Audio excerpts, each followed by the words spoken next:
YouTube. Today I'd like to do a review on my WBP Polska Edition CG1 from Atlantic Firearms. It is an AK47, and I would have to say it's probably my favorite gun that I own. It's the nicest, also the nicest AK I've ever shot and owned. So I'd really like to, I don't know, just kind of do a little review on it and also share some of the upgrades I did to the rifle. Okay, from what you can see here now is the case that the rifle came with. It's a nice little carrying case. It's got the back strap, the carrying handles, and it's got the flap with 3 pouches for accessories. I like to keep my magazines there, and it does bear the Atlantic Firearms logo. Okay. Just one more thing about this case. I've went to the range with this rifle plenty of times, and you know, kind of paid by the hour. So when I got done shooting, the rifle was kind of hot. I always just threw it back in the case, and it never melted it. So that says something. All right, let's take a look. Oh yeah, there she is. So what you see right here is actually slightly modified rifle. You know, I've got a couple upgrades on there. This is almost exactly the way I would have it, you know, when I go to the gun range. Let's go over some of the upgrades that I did to the rifle. The rifle itself came with a muzzle brake from Tapco. It was a standard AK slant style muzzle brake. It features a 14-1 millimeter left-hand thread, and what that means is that you would actually, to tighten it, you would turn it as if you were loosening a standard thread. So you go the opposite direction. Okay. This is a little bit loose, you know, so it's not perfect. I've had absolutely no problems shooting the rifle, you know, with this as is. They do offer a solution to take that slop out. You can get a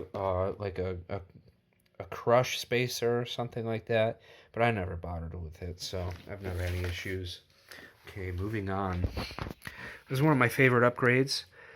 This is a Swiss cheesegrater steel style gas block furniture for the AK. This is from Khyber Customs. This is absolutely an awesome upgrade, in my opinion. It makes the rifle look sinister. It makes the rifle more functional, in my opinion. It's great with heat dissipation. And if you know anything about the history of the AK, the Sturmgewehr is kind of like one of the forefathers of this rifle, so this kind of gives it a Sturmgewehr feeling to it, in my opinion. Moving on to the pistol grip. This is a Circle 10 aircraft aluminum pistol grip that I swapped out for the wooden furniture. By the way, I'll show you that later, but the wooden furniture for the handle is the same as you know, the furniture up here, and also the cheesegrater replaced this. These are all synthetic wood, very beautiful in my opinion. Yeah, going back, I prefer this because it has the finger cutouts. It's nice. It feels solid. It's very firm. It is a little heavier, unfortunately, but I think it's worth it because of the aesthetics, and also because, well, the aesthetics because it matches the cheesegrater, but also because of the comfortability and how solid it is. Okay. Moving on to the buttstock. Most people tend to feel like the AK's buttstock is a little bit short for preference, and I am one of those people. Originally, I purchased this online from Amazon. This just slips on over the stock buttstock. Okay, it's got a nice firm solid grip on the buttstock itself.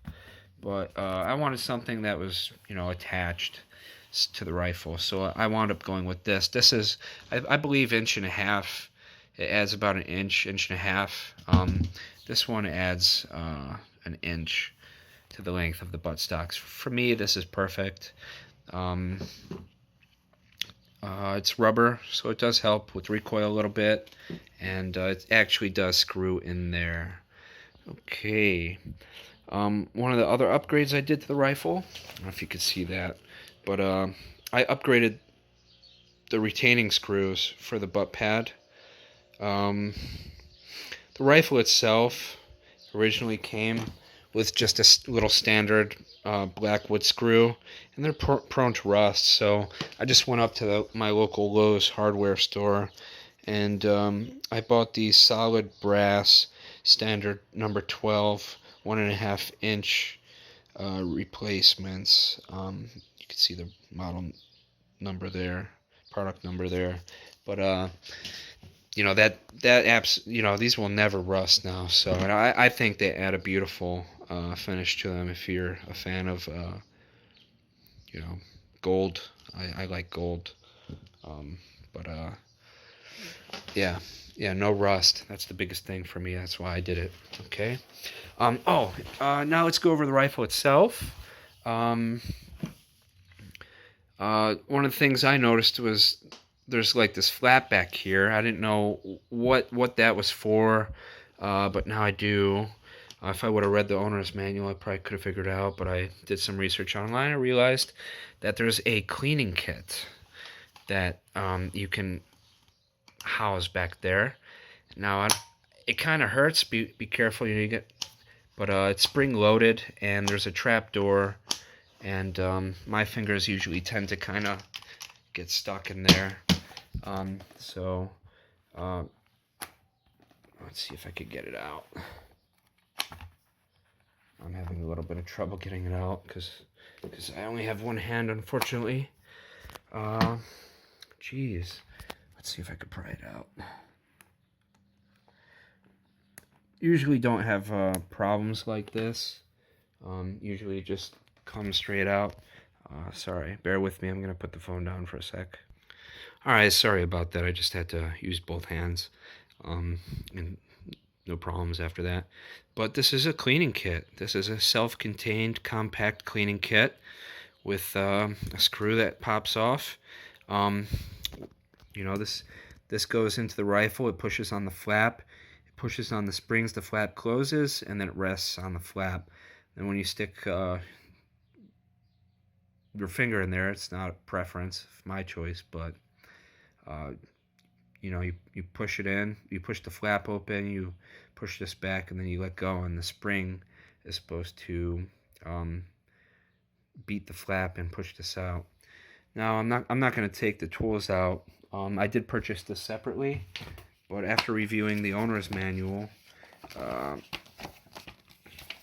it is a cleaning and maintenance kit, and it comes with a jag wrench, a screwdriver, pin driver, a sight wrench, you know, all in one tool, a bore brush, swag, and and that's it. So if you're on the go, you like to clean your rifle, you got everything you need right there with you, okay? I like to keep this lubed because it will rust if you don't keep it clean. One of the things you would notice about the rifle in the front is that it's got this long rod. This is actually the cleaning rod. So this just comes right out of the rifle as well. And just kind of pull down on it and tug down on it and pull it out.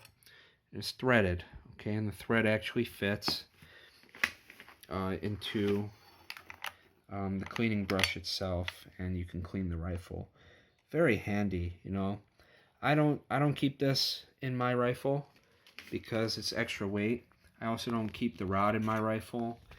If you notice any of my future shooting videos or past shooting videos, you'll kind of tend to see that, you know, the configuration I keep for the rifle is just for a weekend warrior. You know, if I were a mercenary and, you know, like going overseas or defending my country, you know, in some dire situation, then I would keep, you know, all the accessories on the rifle. Okay, but being the weekend warrior I am, I like to keep it as lightweight as possible. Okay, so I believe that is it. Oh, one of the other things, it came with a belt strap. I took that off the rifle as well. I don't keep a strap on it. Okay, so the strap connects here, and it would also connect to that bracket that I took out there.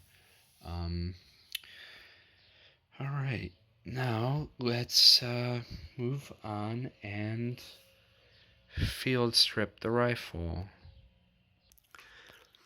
Okay, so I just wanted to show you, this is what the rifle looks like with the magazine, the standard steel magazine. Looks pretty nice. So now we're going to go ahead and field strip the rifle.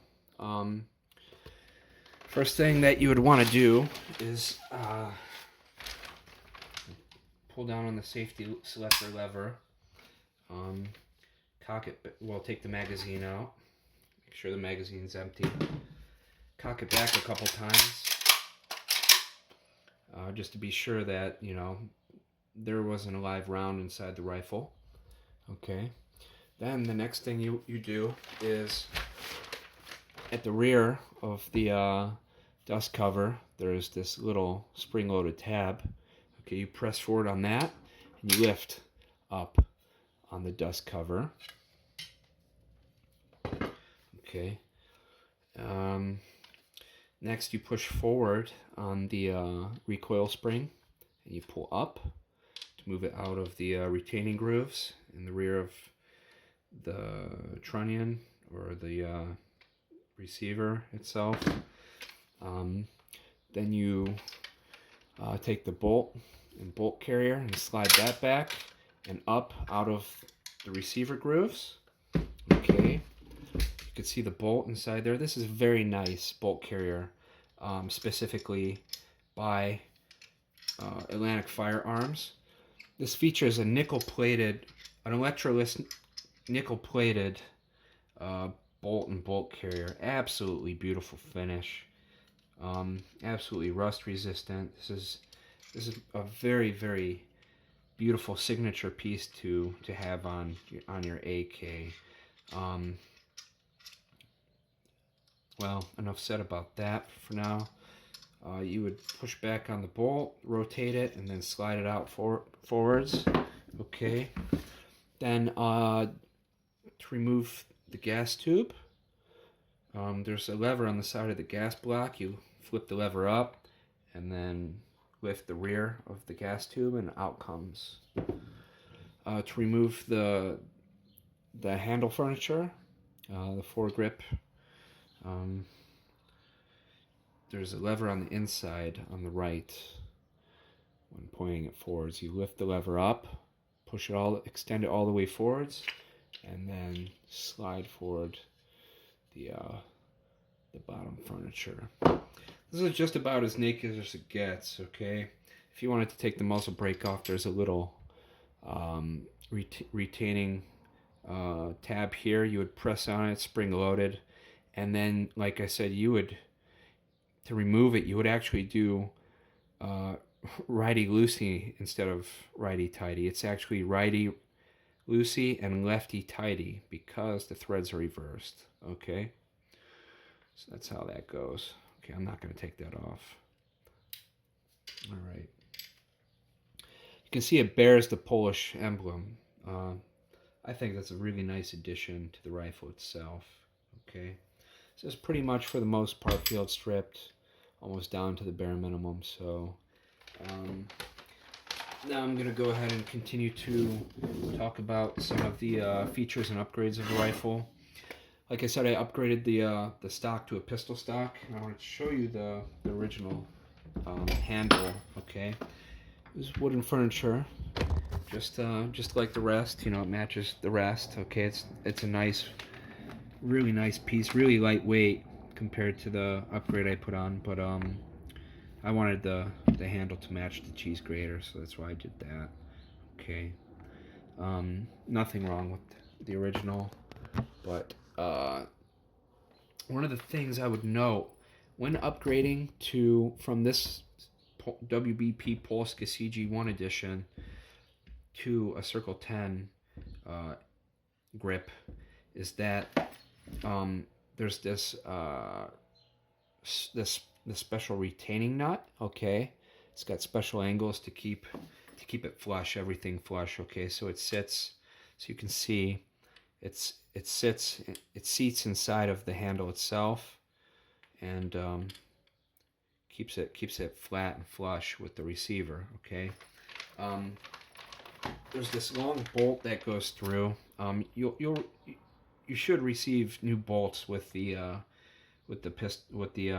Circle 10 handle, but one of the things I had to do to actually get it to work is this was too long. I had to actually machine the top of this off, so I had to remove about, I don't remember, 30 to 50, let's say 60 thousandths off the height of this. Okay, I just set this flat on top of a magnet, and then I took it to a grinder and I ground this flat. I ground about 60 thousandths off. Might have been a little bit more than I needed, but it's pretty functional now. So it's firm. You can see it's pretty firm. You know, I have no problems with it.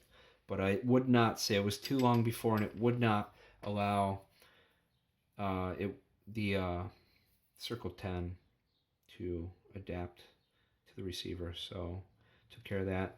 One of the other things I want to note about the Circle 10 handle is that when I mounted it, the first time I noticed there was a gap. You know, it wasn't completely machine flat. At least this one wasn't. So what I did, I just took electrical tape, and I put electrical tape underneath the handle, and because it's soft, you know, it compressed when I tightened the handle down, and I took a razor and I cut off all the excess tape. Doesn't bother me at all. Probably actually enhanced it a little bit, so it doesn't really like fully scratch up the receiver or whatever. So yeah, just noteworthy. Okay. One of the other things about the rifle, okay, I actually love the trigger. It's crisp, very, very easy to maintain target. You know, it doesn't require much effort at all. But if you do research, people talk about the G2 trigger doing a little bit of wear and tear to your bolt carrier.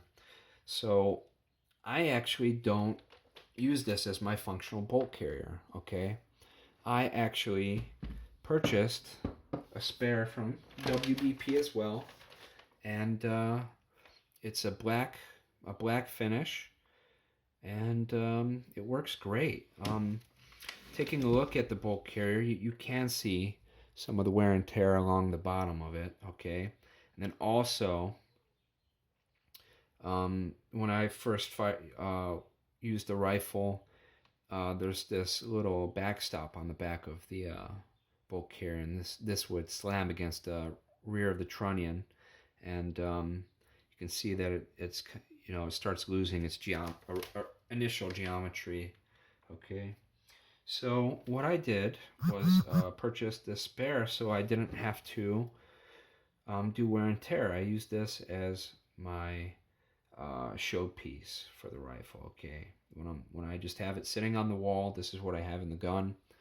Absolutely beautiful. Okay, absolutely signature. But this is also WBP as well, and it works just as well.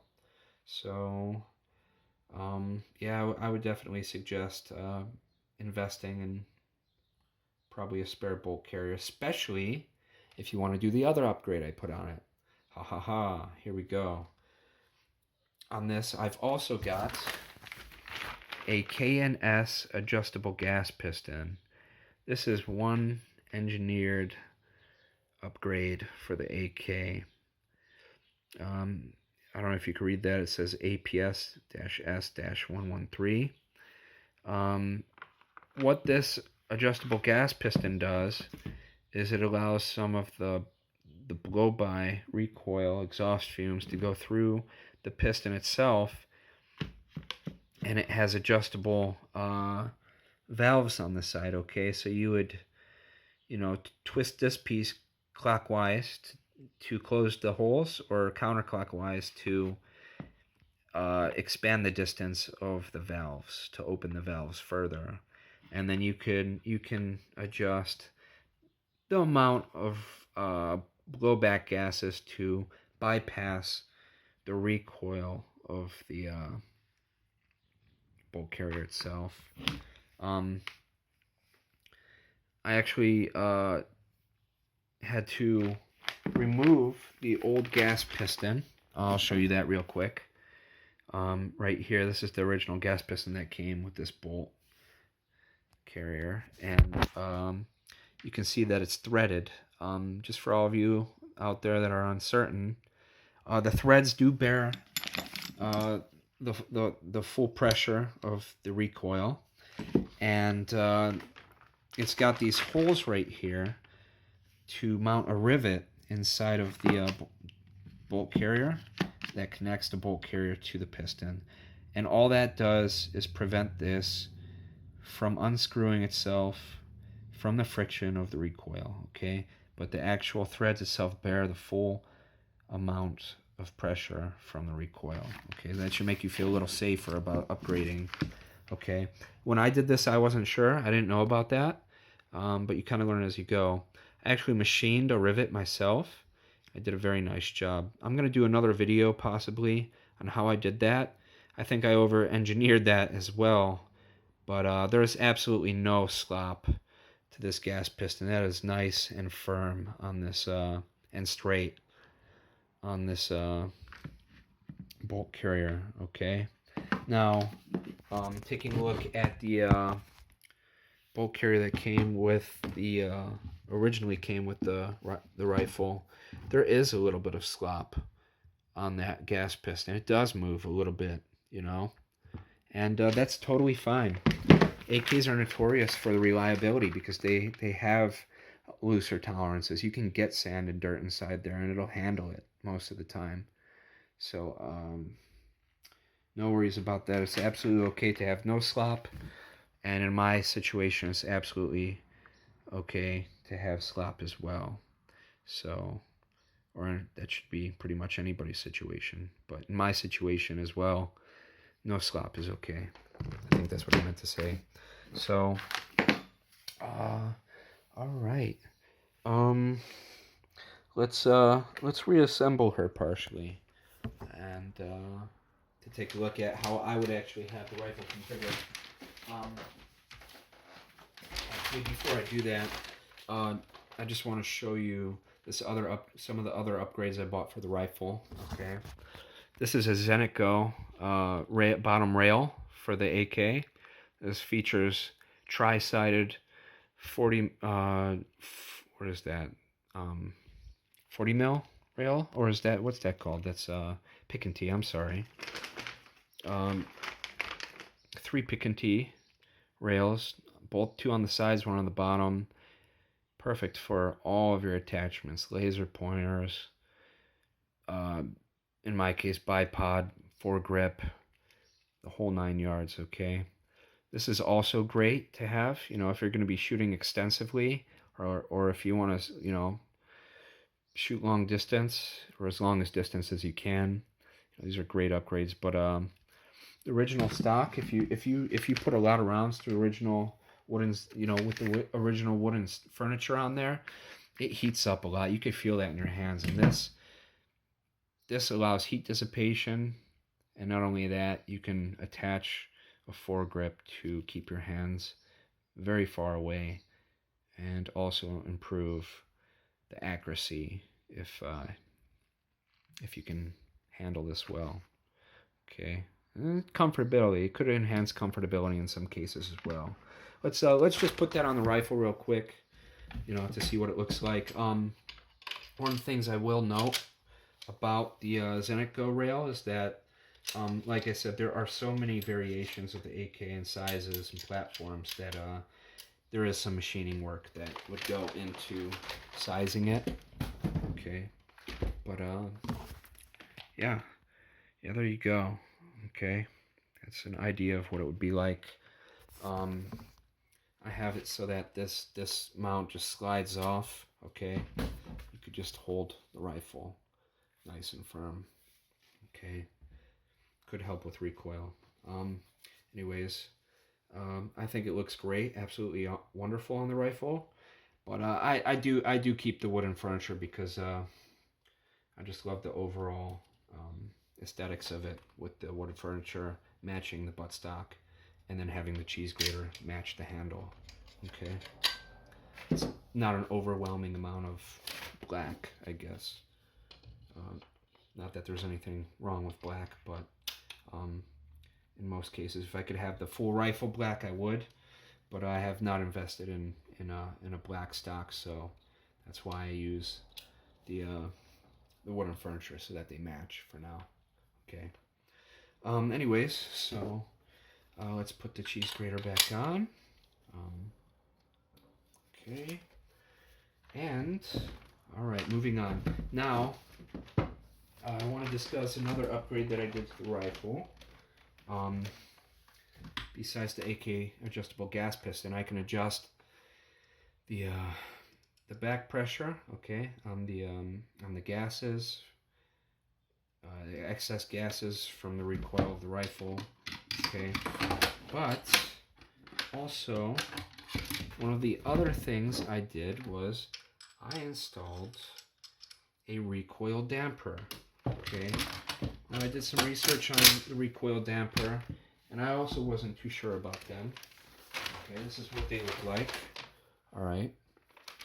It's just a little rubber pad that seats at the back of the spring, so that when the bolt comes slamming back, it kind of dampens it, okay? And it also kind of helps protect that little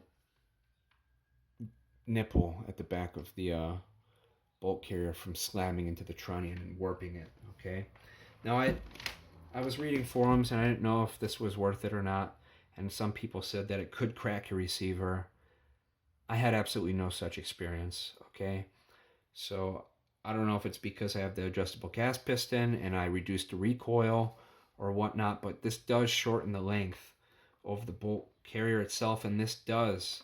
If you add this after the gas piston, you will have to adjust the gas piston because you're shortening the travel length of the actual bolt carrier itself, so you will have to adjust for it. But I did it. I have both, so they kind of work hand in hand in my opinion, and I absolutely love the way that this gun handles now. Okay, so there it is on the actual spring itself. Okay, this is what the stock spring looks like. I purchased an extra spare from WBP online.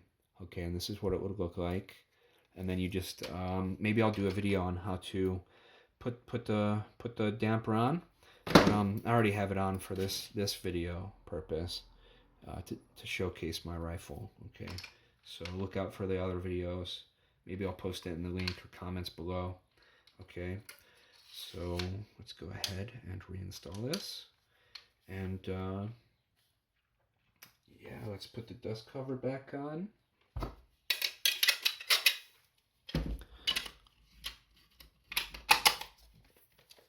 And all right. All right, one of the other things I'd like to talk about are the magazines. So I actually did an upgrade to the magazine. I bought the clear see-through polymer magazines from WBP Poland, and these do not bear the logo, but I think these have a little bit more transparency, and these are extremely cheap, extremely lightweight, same weight, and this is one gen above the dark one that it came with. So this is my favorite magazine probably. Okay. One of the upgrades that I did to the magazine itself is the bolt hold open follower. So if you've ever shot an AR, or if you haven't, then I'll let you know that when you run out of rounds, when you expel your last round, the bolt carrier will stay open and will not allow you to dry fire the pin. So that way, you know exactly when you're out of rounds and you have to, insert a new magazine. Okay. Now with the AK, that wasn't possible until this bolt hold open follower came out. So what happens is the bolt just after the recoil action, the bolt slides back, and as it slides forward, it catches the bottom of the bolt catches onto this little tab right here. Okay, it's pretty tough tab, and it holds it open. Completely takes the guessing work out of how many rounds you have left, and I would absolutely recommend upgrading all your favorite magazines to have this as well. Okay, so let's demonstrate that. This is a snap cap. This is a fake round. Has no powder in it. It's designed to be the exact same shape as a 7.62 by 39 cartridge, and it also protects your gun from dry firing, so that way you don't put excessive wear and tear on the firing pin. It's usually not good to dry fire your gun. Okay, so let's demonstrate.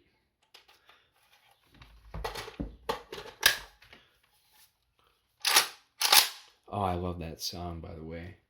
All right, so the round should be in the rifle. Let's double check. Yes, it is. Again, it's a snap cap. So I'm going to dry fire the rifle. Okay. And I'm going to cock it back. Rifle, the cartridge is out. And let go. And it catches, as you can see. Okay, and it holds it open. All right. Absolutely wonderful. What I like to do, I hold on the, I retain the spring and the carrier, and then I release the magazine, and then I slowly release the carrier. Okay. Alrighty. One of the last things I would like to talk about for this video is the Atlantic Firearms side mount rail. Okay, this is probably one of the best things that has ever happened to the AK.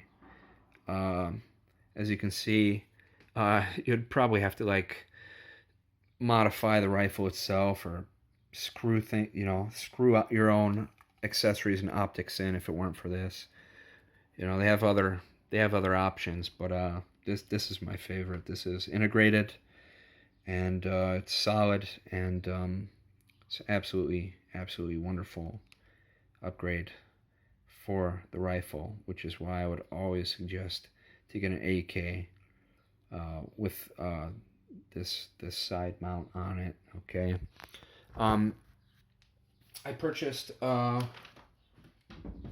from RS, which stands for Royally Screwed, if I'm not mistaken, the RS Regulate mounts. This is the AK303M bottom, so I believe this is the large one. I bought the top, which comes separately. They've got different sizes that mount at the top in different styles. These are pick and tee. I've just got a little red dot, a sexy little quick sight on this one. I also purchased an AK302M with the adapter specifically that is built for acog sights, so you can see that it's specifically shaped for the acog. I absolutely love this sight. This is probably my favorite optic to have on the rifle. It's solid, it's durable, it's good for medium and somewhat short distances. It's got a reticle that's illuminated in the daylight. Okay. And unfortunately, it's got a bullet drop compensator on it.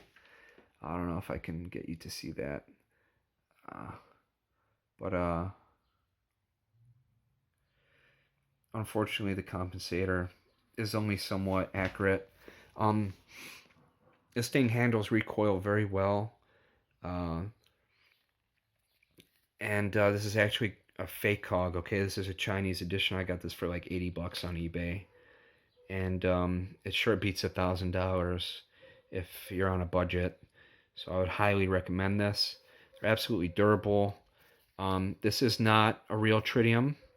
Uh, you could probably replace it with a real tritium, but you'd have to take this back housing off, and you'd have to expose the geometrical prism that's inside. And this little fiber optic is just, it's just like so sensitively glued to the side of that prism. So I wouldn't recommend it unless you're really good with your hands. You're an artisan, so you're good. You're mechanically inclined, I guess, and you aren't afraid to make a mistake. If you do accidentally screw it up, you just won't have an illuminated reticle. Okay, that's it. So if you don't like it, you could actually take it off as well. You know, I've dropped this thing. I've put hundreds of rounds through it. It is solid and it holds zero.